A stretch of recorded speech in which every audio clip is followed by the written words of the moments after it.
जब ये कनेक्शन आपका पक्का हो जाता है इस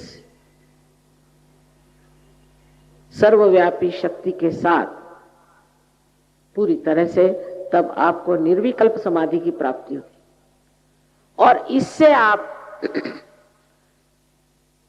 दुर्बल नहीं सबल हो जाते, क्योंकि आपकी शारीरिक जो कुछ भी व्यथाएं हैं वो ठीक हो जाती। ये बात बिल्कुल सही है कि जो लोग एक बार सहज में आए वो बीमारी से छुटकारा पा गए और बाद में बीमार नहीं हुए।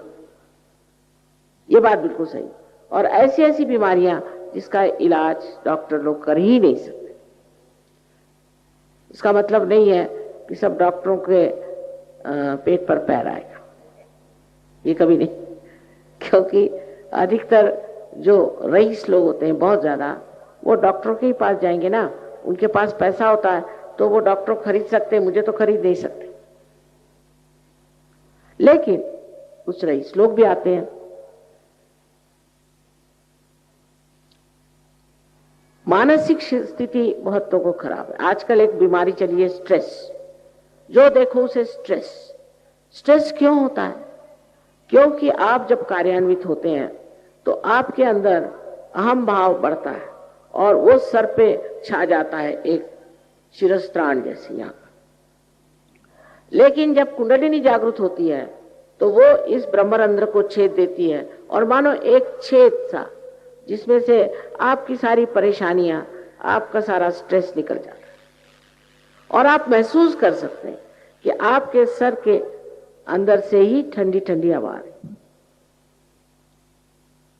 उसमें शंका करने की कोई बात नहीं, क्योंकि आप ये सब हैं, यह आप ही की शक्ति है, आप ही के अंदर से ही जागृत हुई और आप ही को इसने आशीर्वादित किया। समझ लीजिए कि आपकी अपनी व्यक्तिगत मां है, आपके बारे में सब जानते हैं। जैसे टेप रिकॉर्ड होता है, ऐसे इसने अपने अंदर सब आपके बारे में जान रखा है और वही आपको पुनर्जन्म देती है और आपका दूसरा जन्म होता है जिसके लिए वो लालायित है। इसमें हमारा आपका कोई लेना देना नहीं बनेगा, कोई भी नहीं, क्योंकि आपकी शक्ति है। अब समझ लीजिए कि एक दीप जला हुआ और उसने अनेक दीप जला दिए, तो उसमें उस दीप का क्या लेना देना बना रहा? इसलिए इसमें कोई भी आभार किसी के मानने की बात नहीं है।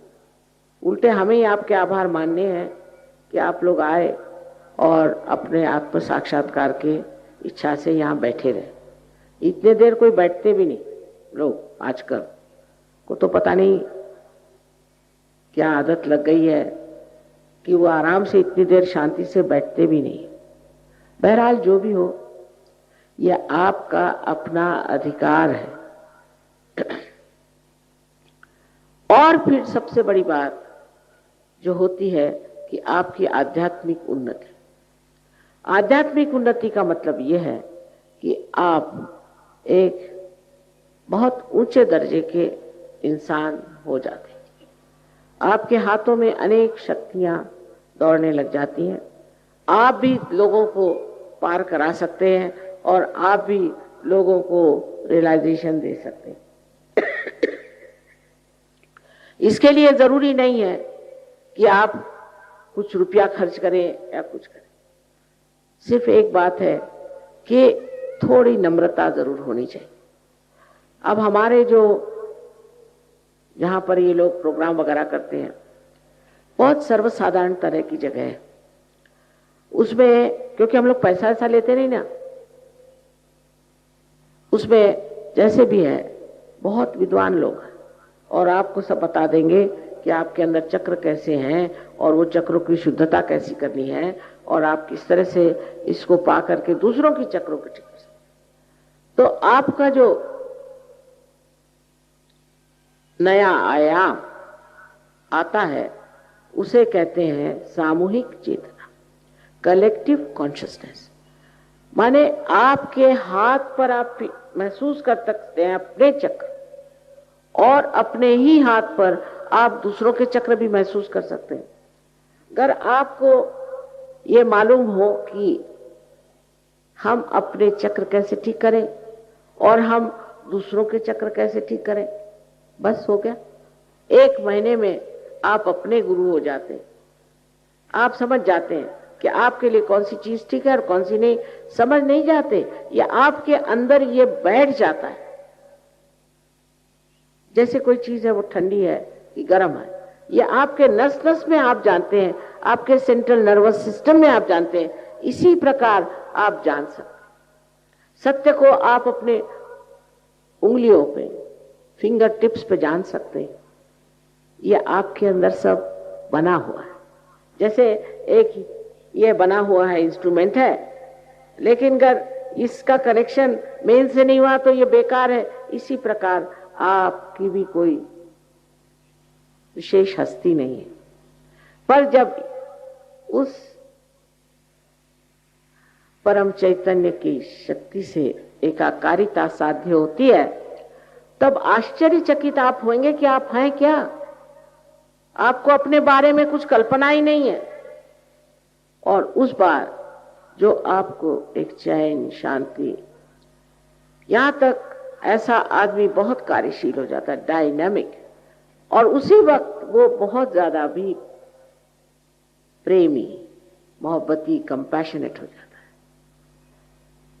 उसके आगे सिर्फ एक ही बात रहती है कि मैं किस तरह से सबका भला कर सकूं।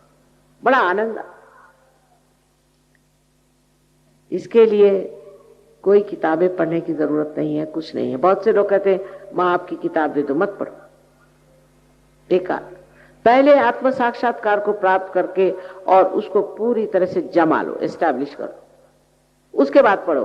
कबीरदास जी ने कहा है, पढ़ी पढ़ी पंडित मूर्ख भये। इस पूना में ही मैंने ऐसे बहुत से देखे हैं, औरों की क्या कहूं। जो ज्यादा पढ़े हैं, इतने बुद्धिवादी हैं कि उनसे आप बात ही नहीं कर सकते। वो कुछ बोलिए, वो किताबी बताने लगता है, भाई तुमने कुछ लिखा है, तुम्हारा कोई विचार है कि तुम इसने कहा, उसने कहा, उसने कहा, उसने कहा।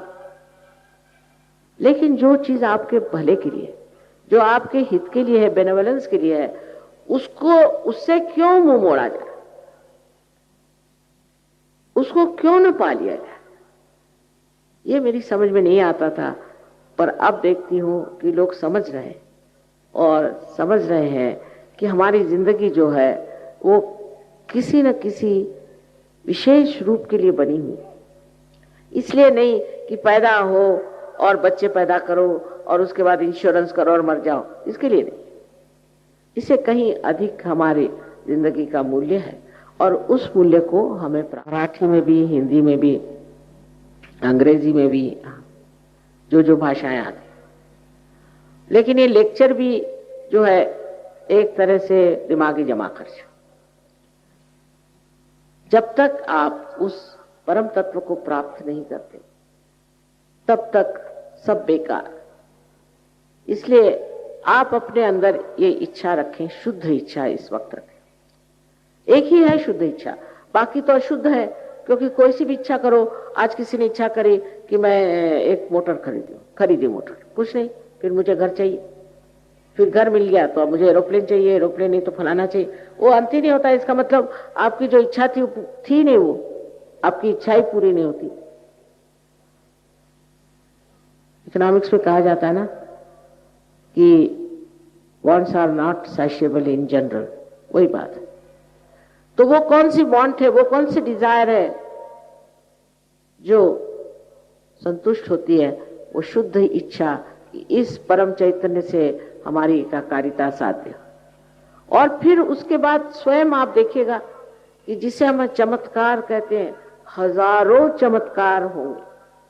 और आप मुझे लिखकर भेजते हैं कि माँ ये हो गया, फिर ऐसा हो रहा था तो मैं पता नहीं कैसे मैं बच गया, फिर ऐसा हुआ, फिर वैसा हुआ। यानी इतना लिखा है लोगों ने। पहले हमने सोचा था चलो एक किताब ही छाप दें, तो अब वो किताब के उसके तो वॉल्यूम्स छापने पड़ेंगे। मैंने कहा छोड़ो, काहे को छापना, लोगों को अनुभव ही करने दो इसको कि आप कितने सुंदर हैं, आप कितने गौरवशाली और आपकी कितनी विशेषता है। इसको खुद ही जानो। जब तक आपने अपने अंतरतम को जाना नहीं और जब तक बाह्य से ही उसको जानते रहे, तब तक आप समझ ही नहीं सकते। और उसके लिए आपको खास कुछ करना नहीं, क्योंकि इस पवित्र भूमि पर आप बैठे हुए हैं। मैं आपको बताती हूँ कि हिंदुस्तान में जागृति देना बहुत आसान है मेरे लिए, पर लोग आते हैं और बाहर मुश्किल है, मेरे हाथ टूट जाते हैं उनको जागृति देते देते, घंटों तक मेहनत करनी पड़ती है, पर वहां लोग आते हैं। दांत है तो चने हैं और चने हैं तो दांत नहीं। और बाहर के जो लोग हैं वो ऐसे जमते हैं, ऐसे जमते हैं, एक बार पार हो गए तो जमते हैं उसमें। पर यहां देखिएगा आप, अभी आप 50,000 आए चाहे जितने भी आए, बाद में सेंटर में 4 आदमी पहुंचे। ये हुआ क्या? वही बात जो ईसा मसीह ने कही थी कि कुछ बीज हैं वो अंकुरित हुए पर वो पहाड़ों पे पड़े और सड़ गए। वही हालत, अंकुरित होने पर वृक्ष होना ही चाहिए। आप जितनी अपनी इज्जत करेंगे, अपने आत्म साक्षात्कार का अनुभव गहराई से पाना चाहेंगे, उतनी ही आपकी वृद्धि होगी और आपके सारे लाभ हो सकते हैं। और हम अपने भारतवर्ष को भी एकदम बहुत सुंदर सा एक आदर्श जो लोगों ने सोचा था ऐसी हालत में पा सकते हैं। सारी दुनिया इस भारतवर्ष के चरणों में आएगी, क्योंकि वो एक वृक्ष की तरह बाहर बहुत बढ़ गए,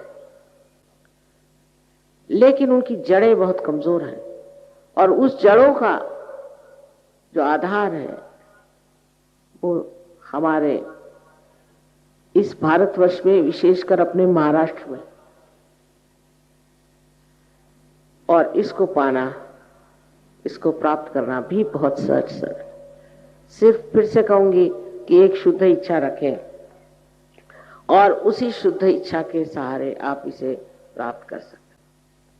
उसके लिए और कोई चीज की जरूरत नहीं, सिर्फ इसमें ये जान लेना चाहिए कि पूर्ण आत्मविश्वास रखें कि हम इसे प्राप्त कर सकते हैं।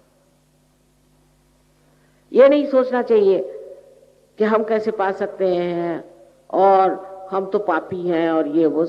इस वक्त आप कोई पापी वापी नहीं है।